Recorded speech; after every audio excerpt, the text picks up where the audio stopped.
Anybody else just over life? Yeah. So, yeah.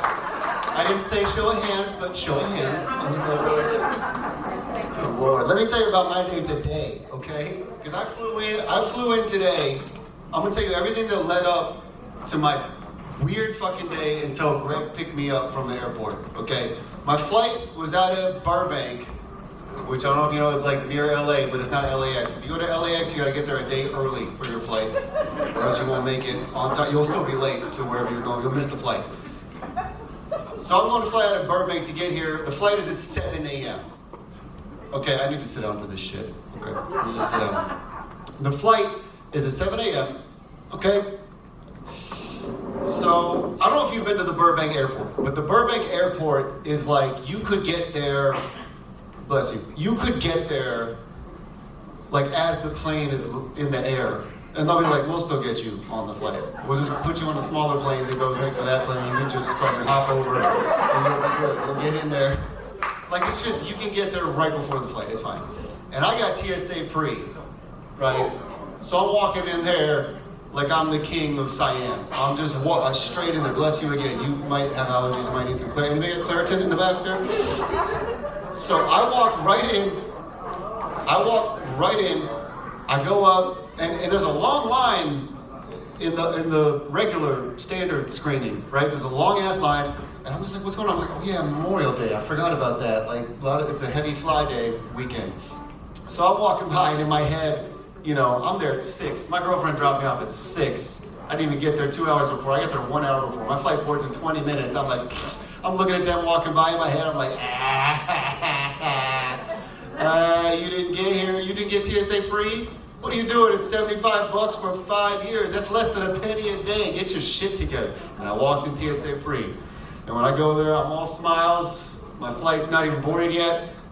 Hand the dude the ID, and he's just like, do you have a passport? And I'm like, well, I'm not going to Canada, I'm going to Washington. That's a step below. I'm not crossing that border with those frosty northerners, okay? I'm sticking with the rainy motherfuckers here in Richland, so we're good. And he hands it back to me and he goes, you either need a passport or a real ID. And I was like, motherfucker, this feels real to me. This looks real. It's got real print. It's got a real thing from the government that says this expires in a year. So what the fuck is going on? I didn't say any of that, of course, because I didn't want to get fucking, you know, in that little room with the thing on my butt. But what I said was I cried. And then I was like, well, what do I do? And he was like, well, you got to go back in that other line. And so I had to duck. The most humiliating part is I had to duck under the, you know, the stanchions where you got to be like, excuse me, and you got to duck and keep going under. And as I'm walking past all the people in that long ass line that is now doubled in the standard screening, they're looking at me like, yeah, how's that 0.01 cents working out for you, motherfucker? Feeling good now? And I'm like, So I get in the line. I finally get through. My flight, as I'm trying to check through TSA, my flight is like last call. Last call to board. And by the way, this real ID shit is a scam. It costs $35 to get a little golden bear on the right of my driver's license. That's all it is. So I'm getting through there. I'm like taking my shoes off. I'm like, let's go, let's go. And they're like, do you want to do the thing? I'm like, fuck that. No, I'm just do that, and then just hit me the fuck on. So I finally get through that, and guess where my gate is? The furthest gate down the airport, at the opposite end of the airport. And so I'm trucking it. I'm just running, shoes in hand, just socks, bare socks, just going down to Burbank Airport.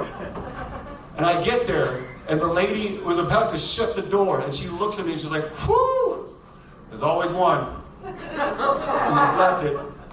And I was like, thank you so much. And I go to run on, and she was like, well, put your shoes on. I'm like, don't go. I was about to run outside without shoes.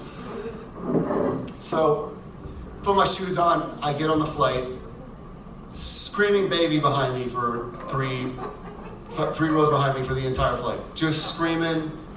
And I was like, somebody needs to fucking punch this baby. I don't know what's going on.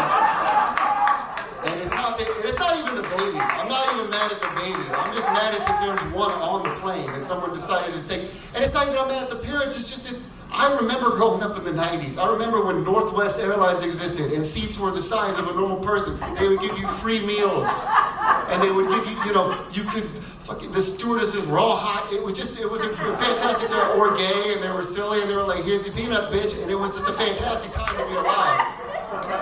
And now it's like the seats are this big. A 5'7", Kevin Hart could not fit in a seat today. No meals are free. They just throw fucking pretzels at you like, eat this bitch, and they walk away. It's the same stewardesses from the 80s. They haven't aged. They've aged, but it's 30 years. And now just throw a baby on top of that. And that was why I was just like, I don't hate this baby, but someone needs to punch this baby. And so finally I just started reading a book, put my noise canceling headphones in, I zone out for the flight, I'm good. We land, connecting flight, I'm good. I get on the connecting flight, I go to sit down in the seat, and the only person that looks like this comes sit next to me. The only person that was a brown man with a beard and a turban came and sat right next to me. And ladies and gentlemen, I will maintain I was the appropriate amount of racist at the time. I did not fear this man. I did not hate what he is or what he was or where he came from. I did not think anything was going to happen, but I did a lot of this.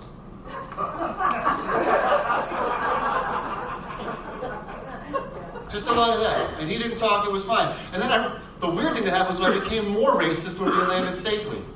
Because we landed safely, it was fine, but before anybody got up, the bing, fasten seatbelt sign went off, and he stood up before anyone else and just started walking up and down the aisle. He just started walking with a confused look, and he started opening every luggage thing. He was just opening, looking at it. And my first thought was like, he's walking through going like, I thought I put it in one of these motherfuckers. I thought it was gonna go off at some point on the flight. I guess I'll take a mulligan on this one and maybe the next one get it in. And then I get off the flight. Greg texts me, he's like, I'm on the way, it's gonna be a couple hours. I'm like, all right.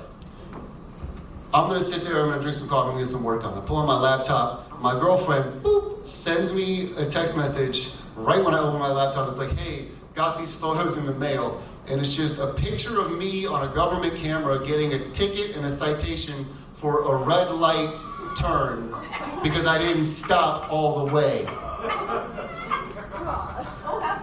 And that has nothing to do with whether my ID is real or not. And then Greg picked me up, now I'm here with you, and the moral of the story is y'all better buy one of these fucking t-shirts, because I'm gonna need $100 to pay for that citation.